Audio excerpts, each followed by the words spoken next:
अस्सलाम वालेकुम नाजरीन, आप देख रहे हैं प्रोग्राम फेस टू फेस और मैं हूं आपके साथ मनीज़ मोइन। अमरीकी सदर ने बहरी बेड़ों की पर्शियन गल्फ में पोजीशन संभालने का वाज़ेह पैगाम दिया है, जिसमें अब्राहम लिंकन 72 समेत मुतअद्दिद बहरी जहाज और डिफेंस सिस्टम शामिल हैं, जो कि तेहरान की हरकात सकनात पर नज़र रखेंगे और ईरान को किसी दूसरे मुल्क पर जहां अमरीका के फौजी अड्डे हैं उनको हमला करने से रोकेंगे। ट्रंप ने यह भी कहा है कि अभी ईरान के खिलाफ कोई कार्रवाई नहीं की जाएगी और अगर ऐसा मान भी लिया जाए तो इतनी बड़ी तादाद में दिफाई ताकत का इस्तेमाल और नए अहदाफ पर तैनात करने का मकसद खित्ते में तेल की आमदोरफ्त को रोकना तो नहीं, क्योंकि अगर देखा जाए तो ईरान ओपेक का भी मेंबर है। क्या ईरान की सप्लाई रोकने से मार्केट में तेल की कीमतों पर असरात मुरतब होंगे? और अगर ईरान स्ट्रेट ऑफ हॉर्मज़, जो कि दुनिया को चोक करने का पॉइंट है, उसको रोक लेता है तो तेल की कीमतों पर उसके क्या असरात मुरतब हो सकते हैं? ईरान को अंदरूनी और बैरूनी दोनों महाजों पर मज़ाहमत देखनी पड़ रही है। क्या ईरान की हुकूमत अंदरूनी साजिशों और बैरूनी जंगी दबाव दोनों का मुकाबला करने की इस्तात रखती है? इसी पर बात करेंगे। पैनल में मेरे मौजूद हैं ब्यूरो चीफ पंजाब शहजाद हुसैन बाट साहब, मुझे प्रोग्राम में ज्वाइन कर रहे हैं ब्रिगेडियर रिटायर्ड मसूद खान साहब भी।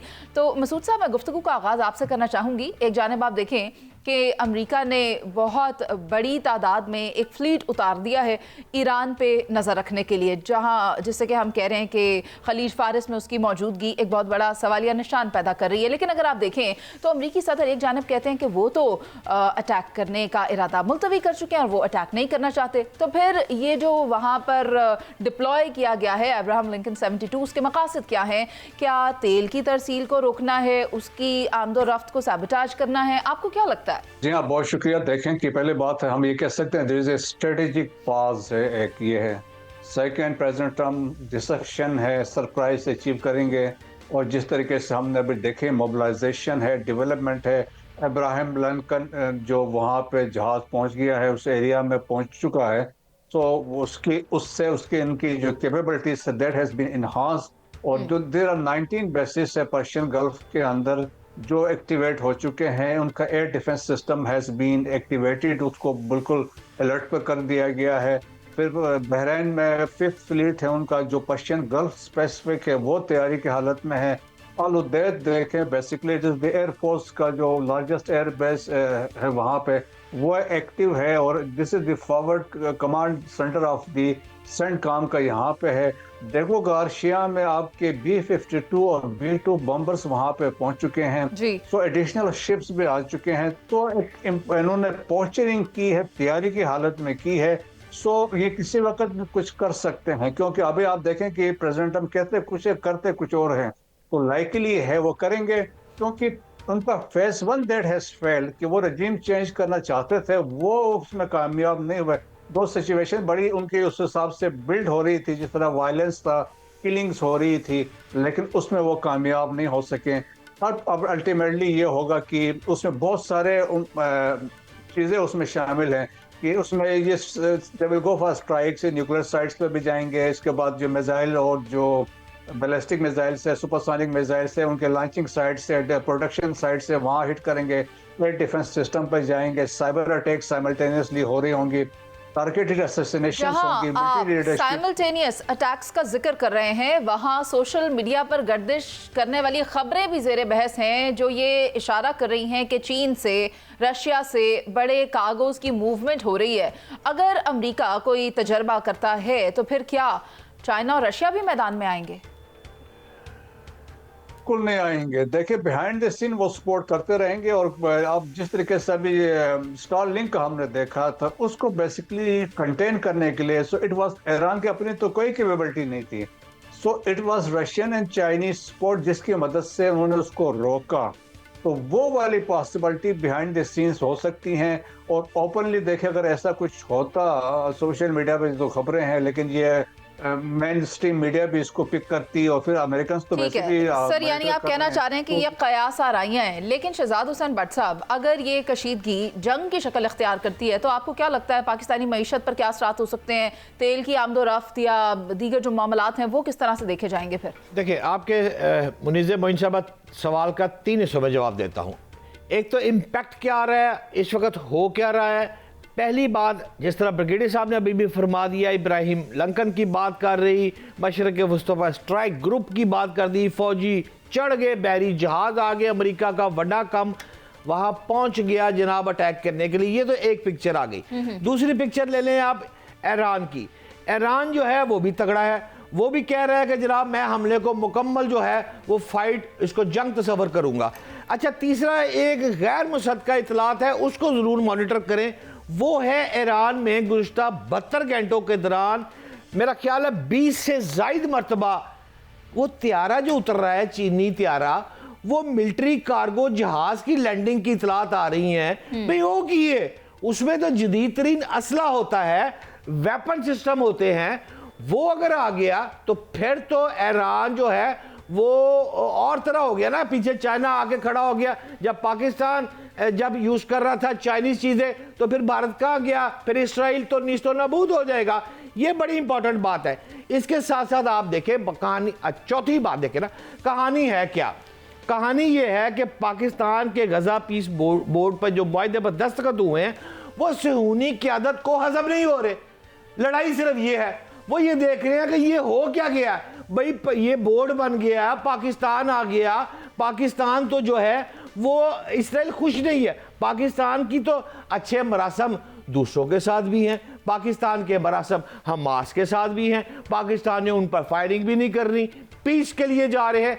तो ये सारी चीज़ें जब हो गई हैं इकट्ठी, तो ये जो है ना, वो कहते हैं बांदरी के जब पाँव जलते हैं ना, तो वो अपने बच्चे मार देती है। अब मुझे लगता है अमेरिका के पाँव अगर जले तो इसराइल उसके पाँव के नीचे ना आ जाए। लेकिन मुझसे ज़्यादा काबिल आदमी और समझदार आदमी ब्रिगेडियर साहब है। किबला मोहतरम ब्रिगेडियर साहब, आप क्या समझते हैं कि ये जो मौका आया है, इसराइल को ये चीज़ हजम नहीं हो रही, क्या अमेरिका और इसराइल की ये मिली भगत है कि आप इधर से आओ मैं उधर से आऊंगा, या आप समझ रहे हैं कि ट्रंप जो है वो अनइवन आदमी है, लाओ वाली तबीयत का आदमी है, वो जिस तरह खेलना शुरू हो गया है, वो अब पीस बोर्ड के तहत इसराइल को भी नीस्तो नाबूद करेगा या प्रेशराइज करेगा या कुछ ना कुछ करेगा। ये लड़ाई कैसे खुलेगी, जरा हमारे नाजरीन को समझाइएगा। अल्टीमेटली देखें कि अमेरिका और इजराइल दोनों का मकसद है कि रजीम चेंज हो, क्योंकि ज़्यादा तकलीफ उनको रजीम से है। सो एक एफर्ट तो की, उसमें वो कामयाब नहीं हो सके हैं।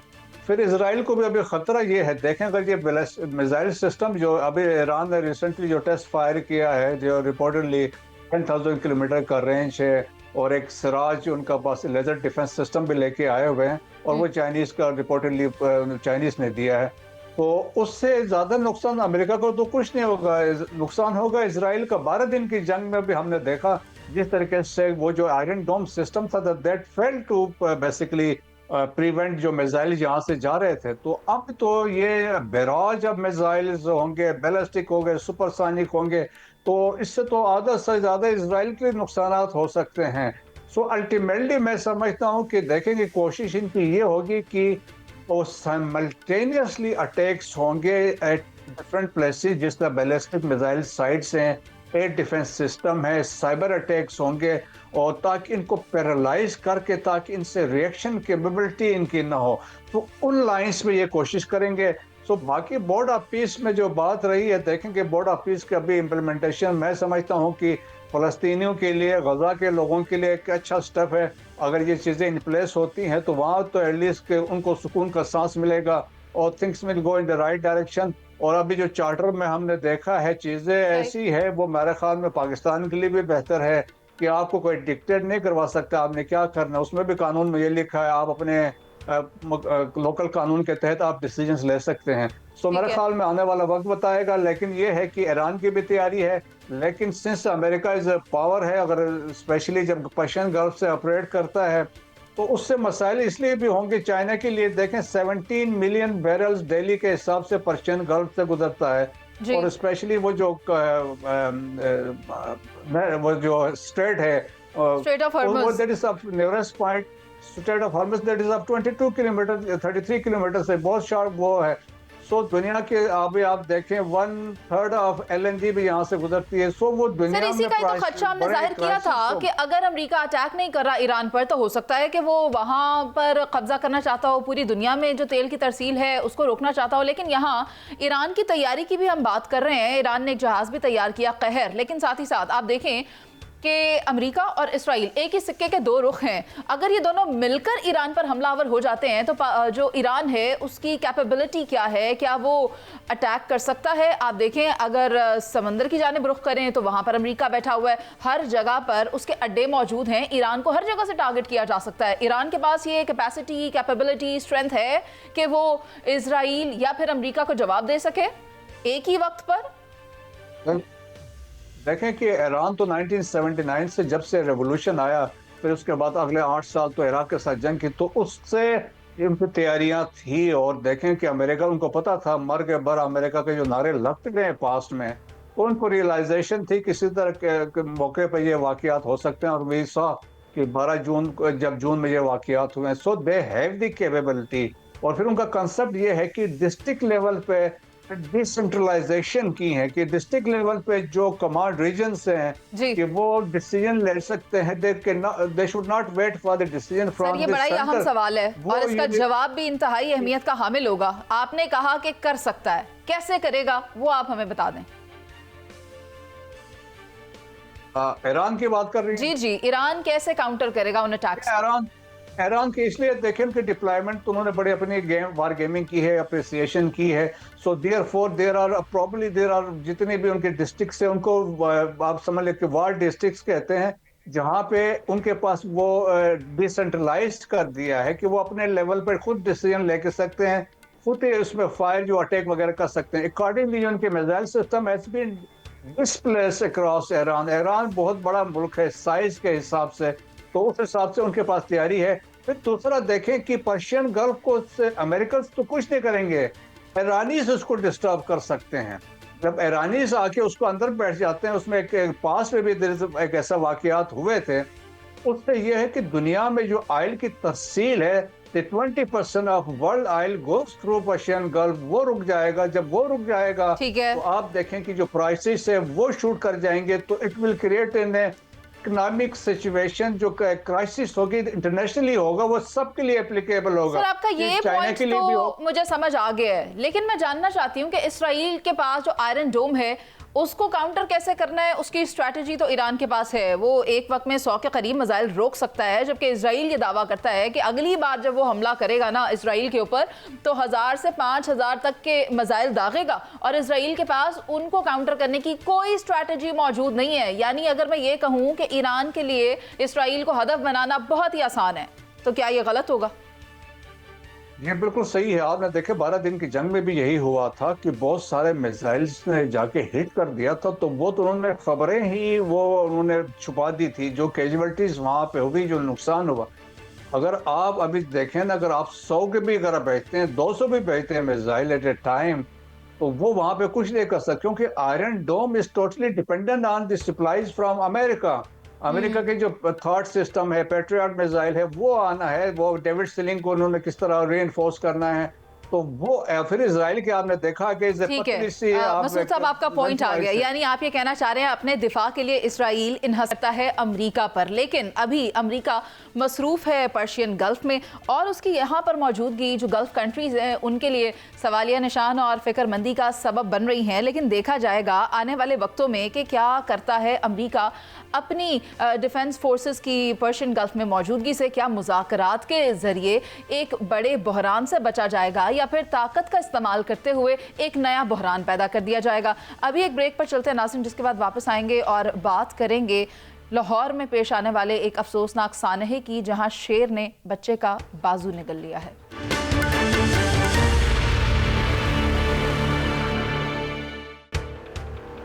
वेलकम बैक नाज़रीन। T20 वर्ल्ड कप 2026 से कबल बांग्लादेश और इंडिया के दरमियान बढ़ती हुई सियासी कशीदगी ने क्रिकेट को भी शदीद दबाव में लाकर खड़ा कर दिया है। सिक्योरिटी खदशात के बाइस बांग्लादेश की अबूरी हुकूमत और क्रिकेट बोर्ड ने इंडिया में वर्ल्ड कप मैचेस खेलने से इनकार कर दिया, जिस पर ICC ने दो टोक मौक़िफ़ इख्तियार करते हुए कहा है कि किसी भी किस्म की तब्दीली को नामुमकिन करार दिया है। ऐसे में ये सवाल पैदा हो रहा है कि आया बांग्लादेश का ये फैसला उसे माली, खेलों और सफारती सतह पर भारी नुकसान से दो चार तो नहीं कर देगा, और क्या ICC वाकई बांग्लादेश के बगैर वर्ल्ड कप कराने के लिए तैयार है? इसी तनाजुर में पाकिस्तान का किरदार भी गैर मामूली अहमियत इख्तियार कर चुका है, जहां चेयरमैन पाकिस्तान क्रिकेट बोर्ड वाजे कर चुके हैं कि वर्ल्ड कप खेलने या ना खेलने का हतमी फैसला हुकूमत पाकिस्तान करेगी।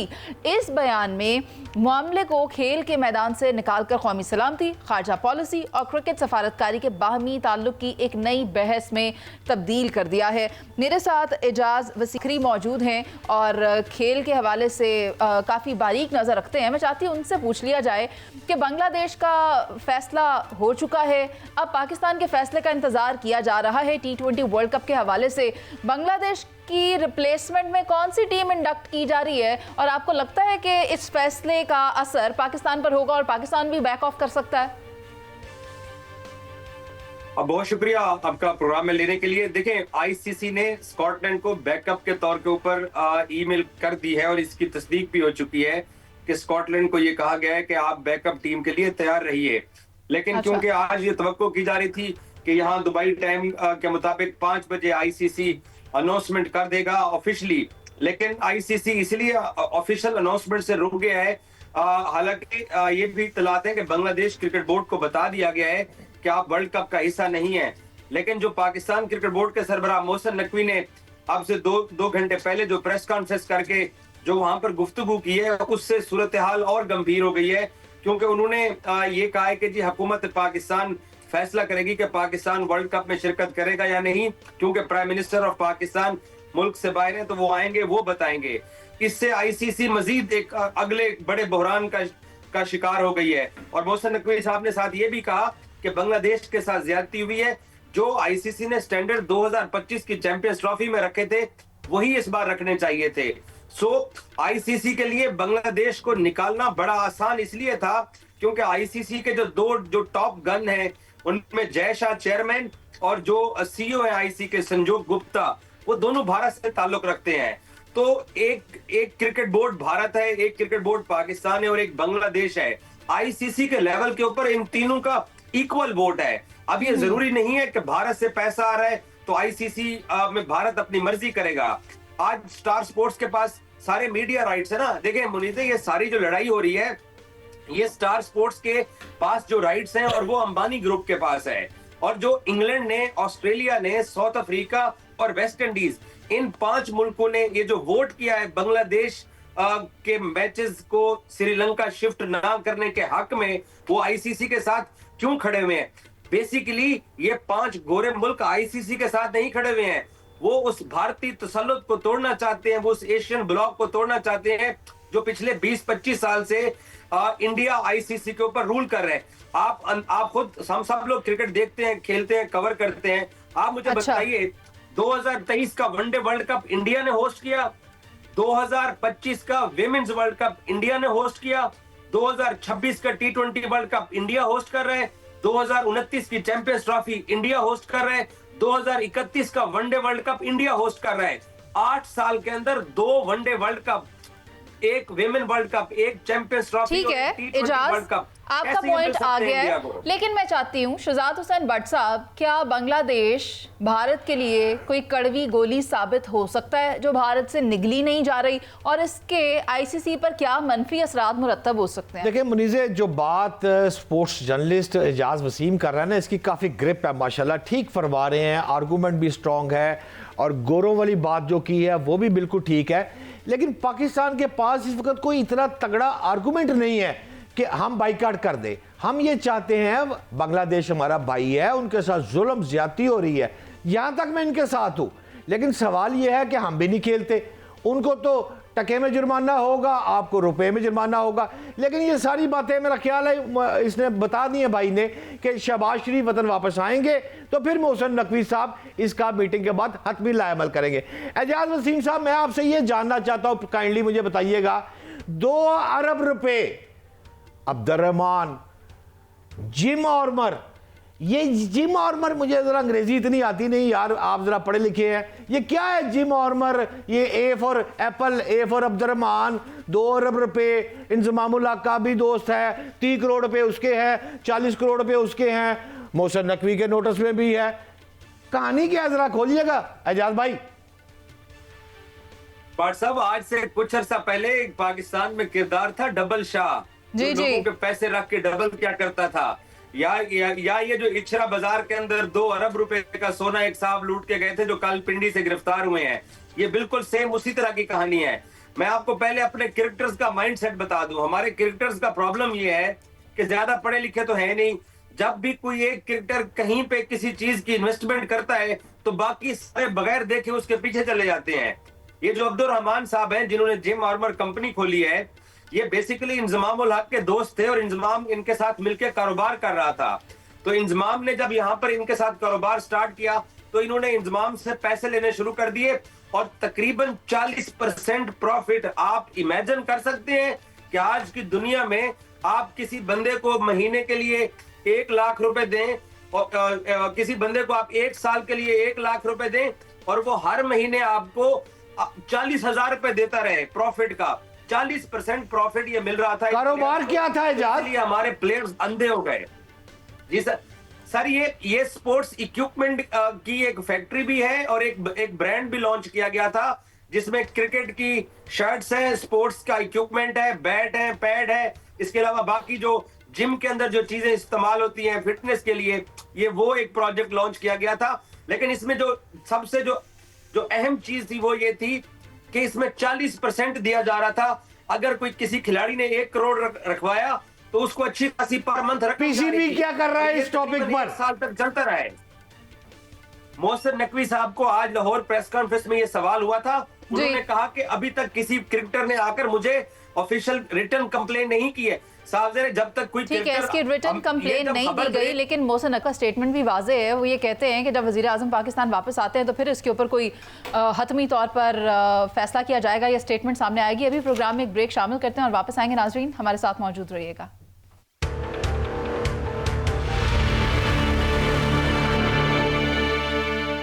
वेलकम बैक नाजरीन। लाहौर में पालतू शेरों के हमले अब महज एक वाक़या नहीं बल्कि एक ख़तरनाक सिलसिले की शक्ल इख्तियार कर चुका है। गुज़श्ता 1 बरस की अगर बात की जाए तो इस दौरान शहर के मुख्तलिफ इलाकों में पालतू शेरों के हमले कम अज़ कम 2 बड़े वाक़यात सामने आए हैं इस हवाले से। जबकि ताज़ा तरीन वाक़या सब्ज़ाज़ार में पेश आया जहाँ एक निजी ब्रीडिंग फार्म में पालतू शेर के हमले से 8 साला बच्चा शदीद जख्मी हो गया। इन वाक़यात ने न सिर्फ शहरियों के जानो माल को खतरे में डाल दिया है बल्कि गैर कानूनी ब्रीडिंग फार्म्स, नाक़िस हिफाजती इंतजामात और मुतल्लिका इदारों की गफलत पर भी संगीन सवालात खड़े कर दिए हैं। कानूनी पाबंदी के बावजूद घरों और फार्म हाउसेस पर खूनखार जानवर रखने का जिम्मेदार कौन है? शहजाद हुसैन भट्ट साहब, आप देखें तो आए रोज़ इस किस्म के वाक़यात पेश होते ही रहेंगे, तो फिर हम किसको समझेंगे कसूरवार? लेकिन मैं इस जानिब तो बाद में आना चाहती हूँ। पहले तो आप हमें बताएं कि असल में ये वाक़या पेश कैसे आया, ये हुआ कैसे? पता तो ये चला है कि ये कोई पहली बार नहीं हुआ, सेम ही लोग थे, सेम ही फार्म हाउस था और ये इंसिडेंट दूसरी बार हुआ है। दुरुस्त फरमा रही हैं मुनीज़ा मोइन साहबा। पहली बात तो एक पहला वाक़या हुआ था, ये दूसरा वाक़या। पहला वाक़या जो था वो बेखेवाल मोड़ पे कच्ची आबादी में कमसन बच्ची थी, उस पर हमला हुआ। बाद वो शेर लेकर भाग गया। डीआईजी फैसल ऑपरेशन आ गए, उन्होंने बंदा पकड़ लिया, बात ख़त्म हो गई। लेकिन अब ये दूसरा वाक़या हुआ है। इसके ये वाक़या जो है वो सब्ज़ाज़ार के इलाके में हुआ है जहाँ पर 8 साला बच्चा शदीद ज़ख्मी हो गया। उस बेचारे का बाजू ही खा गया है और उसके बाद उसकी हालत ये थी कि उसने बेचारे ने, ये जो तस्वीर में आप देख रही हैं, इसकी जान बचाने के लिए इसका बाजू ही काटना पड़ा, तब जाकर ये बच्चा अल्लाह रहम करे अभी तक जिंदा है। भट्ट साहब, अच्छा, इसमें दिलचस्प स्टोरी क्या है? वो पहले घबरा रहे थे, जो फैमिली है, जो विक्टिम है, उन्होंने आकर ये नहीं बताया कि शेर ने खा लिया, उन्होंने पहले ये कहा किसी मशीन में हाथ आ गया। नहीं, वो बिल्कुल नहीं घबरा रहे थे, उनको प्रेशराइज किया था किसी ने, डोले ने। डोला कौन है और गुज्जर बरादरी कौन है, वहां पर आपको लेके आता हूं वहां पर।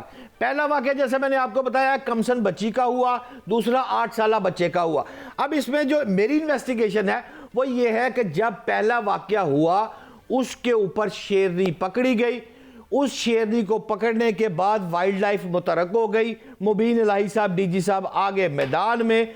अच्छा, वहां से जो शेर पकड़े ना मुनीज़, दिलचस्प पहलू ये है कि वहां से 10 शेर मिले। अच्छा, वो जो 10 शेर मिले अब उनको लेके चले गए ये जू में, सफारी जू में। अच्छा। वहां रखने की जगह ही नहीं है, कोई इंतजाम इनके पास है ही नहीं। शेर पकड़ तो लिए, रखिए कि थे, फिर ये लेके गए गुज्जर बरादरी से जो पहला वाकया हुआ है। अब एक बंदे की एंट्री होती है, उसका नाम है उमर डोला। उमर डोला फार्म पे भी 3-4 शेर ऑलरेडी पहले रखे गए थे। जब वहां रखे गए थे तो इन्होंने ये 8-10 शेर जो वहां से पकड़े ये भी उमर डोला के फार्म पे रखे केजिस में। यहां पर ये दूसरा वाकया होता है, यहां पर वो अब उमर पकड़ा जाता है, डोला पाबंदे सलासल है। ये आपके सामने स्क्रीन पे ये देखें जो चीज चल रही है, ये अदालत के अंदर इन्होंने खुद पेश किया। मैं सबूत दे रहा हूं आपको कि डीजी वाइल्ड लाइफ और उनके बंदों की ये दस्तखत सारी सामने है, जिसमें वो फरमा रहे हैं कि सफारी पार्क में इन शेरों को रखने की गुंजाइश नहीं।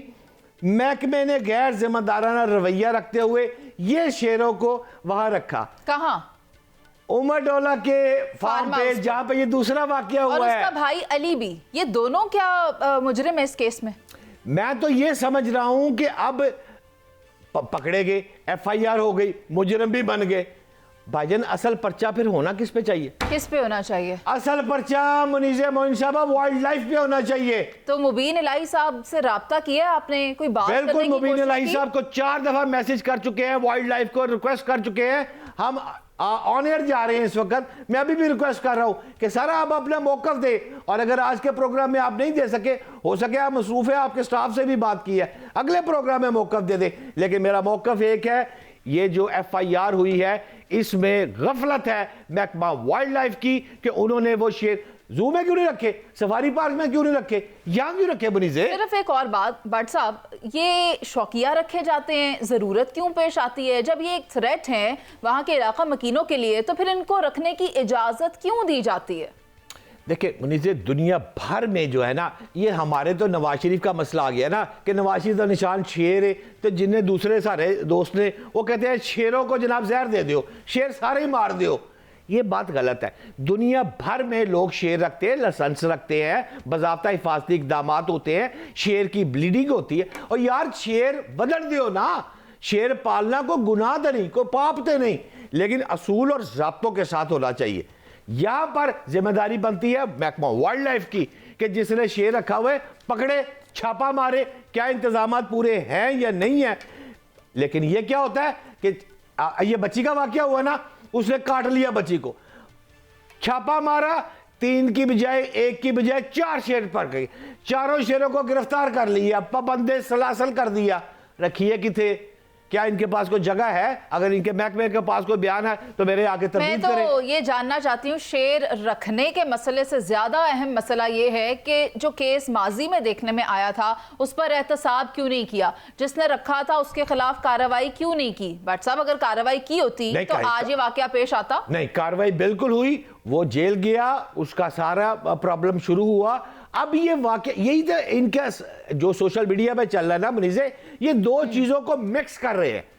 ये पुराना वाकया और नया वाकया ये एक ही लोग कह रहे हैं, लेकिन जब मेरी इन्वेस्टिगेशन हुई है उसमें ये वाकयात एक नहीं है। अच्छा। वहां से जो शेर पकड़े गए हैं वो रखे गए हैं, वो गुजरों के जो शेर थे वो उमर डोला के पास रखे गए हैं, इसके ऑलरेडी 3-4 शेर थे। एक बात, ये है कहानी। भट्ट साहब मुझे ये बता दें, वो जो बच्चा माजूर हो गया वो तो कौम का बेटा है ना, उसकी रिकम्पेंसिएशन किस तरह से होगी? अब उसको क्या आर्टिफिशियल बाजू लगवाया जाएगा या क्या किया जाएगा? बिल्कुल, मैं आपके प्रोग्राम से ये अपील करता हूँ वज़ीर आला पंजाब मरियम नवाज साहिबा से कि खुदारा ये जिस तरह ये जुल्म हो रहा है, शेर रखना कोई पाप नहीं, शेर रखना एक फ़ख्र की अलामत, और ये रखते हैं, इसमें क्या बुराई है। लेकिन जो नाजायज़ रख रहे हैं और जो ये जुल्म कर रहे हैं, महकमा वाइल्ड लाइफ तो आपके मतहत है, उस पर फौरी कार्रवाई की जाए, इस खबर पर इंक्वायरी पुटअप की जाए और इस बच्चे की दाद रसी की जाए, क्योंकि ये तो बेचारे इतने मजलूम है कि ये तो थाने नहीं जा रहे थे, ठीक है, ये हॉस्पिटल में जाके कहते हैं मशीन में बाजू आ गया, मशीन में बाजू आ गया। पुलिस की मेहरबानी, उसने जाके जब तफ्तीश की है तो ये बोले हैं कि जनाब वो साहब ने किया सी कि जाके कहना कि हमारा बाजू मशीन में आ गया, डरते हुए बोल नहीं रहे। इसे अगर इंसाफ देना चाहिए। इससे अगर हम ये कहें कि सोशल प्रेशर के बाइस जो विक्टिम है वो सामने आने से इनकारी रहे, घबराते रहे, लेकिन हमारे प्रोग्राम से हम ये रिक्वेस्ट करते हैं वज़ीर आला पंजाब से कि इस केस को बेहतर तौर पर हल किया जाए ताकि उस बच्चे के साथ इंसाफ हो सके और उसकी दादरसी हो सके। और नाज़रीन, प्रोग्राम में हम बात करेंगे एशियन साइंस कैंप 15 की जो फातेह टीम थी, एशियन साइंस कैंप को जो लीड कर रही थी, उसकी सरबराही कर रही थी सैयदा रेहाना बतूल साहिबा, आपसे कि क्या तैयारियां की जा रही हैं इस बार और ये फोरम किस तरह का है, वहाँ पर कौन कौन से ममालिक से जो स्टूडेंट्स हैं वो शिरकत करते हैं और किस लिहाज से आप देखती हैं कि उनके मुस्तकबिल के लिए ये एक इंतहाई अहम फोरम है? जी, सबसे पहले तो मैं ये बताना चाहूँगी कि हमारे मुल्क में पाकिस्तान साइंस फाउंडेशन वो वाहिद इदारा है जो 1973 से लेके अभी तक यूथ इन साइंस पर काम कर रहा है। और ये हमारा जो कंपटीशन है एशियन साइंस कैंप, इसमें हम 2012 से पार्टिसिपेट कर रहे हैं और पाकिस्तान को मुल्क के नामवर साइंसदान डॉक्टर इशफाक अहमद ने इसका मेंबर बनाया था और हम हर साल इसमें पाकिस्तानी टीम को लेके जाते हैं 2012 के बाद। और कोविड की वजह से कुछ ब्रेक इसमें आया, लेकिन लास्ट टाइम हम 2025 में गए और इस फोरम में ये होता है कि एशिया के 48 कंट्रीज़ पार्टिसिपेट करते हैं और हर साल ये एशिया ही का कोई कंट्री इसको होस्ट करता है। लास्ट टाइम थाईलैंड ने होस्ट किया और पाकिस्तान की टीम ने, जो 8 मेंबर पाकिस्तानी टीम थी, उसने इसमें पार्टिसिपेट किया और अल्लाह का शुक्र है कि पाकिस्तानी टीम ने 78 इयर्स की बेस्ट परफॉर्मेंस शो की इस इवेंट में। इस इवेंट की 3 कैटेगरीज थी और पाकिस्तानी टीम ने 2 कैटेगरीज में गोल्ड मेडल और 1 में सिल्वर मेडल लिया और एक सेम कैटेगरी में हमारे बच्चे ने ऑनरेबल मेंशन भी हासिल किया। और ये बच्चे मुल्क के चारों सूबों से बिलोंग करते थे और मैं इसमें कहने में हक बिजानक भी हूँ कि हमारा इदारा जो है वो इसकी सिलेक्शन प्रोसेस में बड़ा ट्रांसपेरेंट है। हम मेरिट पे बच्चों को सिलेक्ट करते हैं ताकि वो पाकिस्तान को जब इंटरनेशनल फोरम्स पर रिप्रेजेंट करें तो उसके बहुत बेहतर नताइज हमारे सामने आए। इसकी ये बेस्ट एग्जांपल है कि जो गोल्ड मेडल हासिल करने वाला एक बच्चा बोलान मेडिकल कॉलेज से बिलोंग करता है जिसका नाम मलिक सैयद शहाबुद्दीन था और एक और बच्चा जो खैबर मेडिकल कॉलेज पेशावर से बिलोंग करता था, उसने भी गोल्ड मेडल जीता और एक बच्चा नस्ट यूनिवर्सिटी से था और बेसिकली वो विहाड़ी से बिलोंग करता था। तो इस तरह जो चौथा बच्चा वो लाहौर से बिलोंग करता था जिसने ऑनरेबल मेंशन लिया और इस इवेंट में 3 बच्चियां भी सिलेक्ट हुई। यानी जो कंपटीशन था ये जेंडर बैलेंस भी था कि मेल जो स्टूडेंट्स थे उन्होंने भी पार्टिसिपेट किया और फीमेल भी जो मेरिट पर सिलेक्ट हुई वो भी इसमें पार्टिसिपेट काबिल एहतराम सैयदा साहबा, ये बताइए आसान ज़बान में मेरे नाज़रीन को समझाएं, जो आप फरमा रही हैं बच्चे हमारे टॉपर हैं, काबिल फ़ख्र बच्चे हमारे हैं, लेकिन ये कंपटीशन की ज़रा आसान ज़बान में इसको ज़रा एक्सप्लेन करें, कैसे होता है ये कंपटीशन? बेसिकली ये नोबल लॉरिएट्स दुनिया भर से आते हैं वहाँ पे। पहले वहाँ डिस्कशंस, डायलॉग्स और प्लेनरी सेशंस होते हैं और लास्ट में रिसर्च बेस्ड पोस्टर कंपटीशन होता है जिसमें बच्चे अपनी रिसर्च पेश करते हैं थ्रू पोस्टर प्रेजेंटेशंस। और लास्ट टाइम जब 2025 में हम गए तो हमारे बच्चे टोटल 50 प्रोजेक्ट उसमें सबमिट हुए और 10 प्रोजेक्ट को शॉर्टलिस्ट किया गया। 10 प्रोजेक्ट में 3 प्रोजेक्ट जो थे पाकिस्तान के शॉर्टलिस्ट हुए और उन 3 प्रोजेक्ट की पहले तो पोस्टर प्रेजेंटेशन हुई और उसके बाद उन्होंने हर टीम के मेंबर को 3 मिनट्स दिए कि आप अपनी रिसर्च को डिफेंड करें और उन 3 मिनट्स में जो बेस्ट तरीके से अपनी रिसर्च को डिफेंड करेगा वो गोल्ड मेडलिस्ट डिक्लेयर होगा। हमारे बच्चों ने माशाल्लाह ना सिर्फ पोस्टर में अपनी प्रेजेंटेशन में बेहतर परफॉर्मेंस शो की, बल्कि कम्युनिकेशन स्किल में भी वो कहीं बेहतर परफॉर्मेंस दूसरे ममालिक से शो की। हालांकि इस कंपटीशन में चाइना, इंडिया जैसे ममालिक शामिल हैं, इसके बावजूद हमारे बच्चे गोल्ड मेडल जीतने में कामयाब रहे।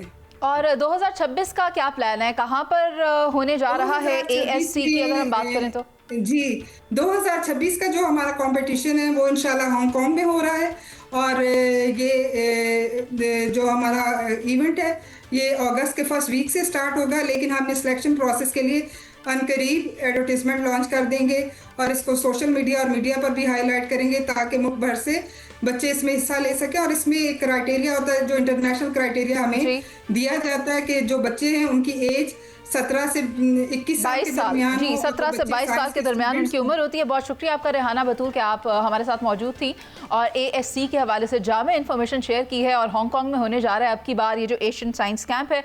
इसी के साथ प्रोग्राम का वक्त खत्म हो गया है, मुझे इजाज़त दीजिए, अल्लाह निगहबान।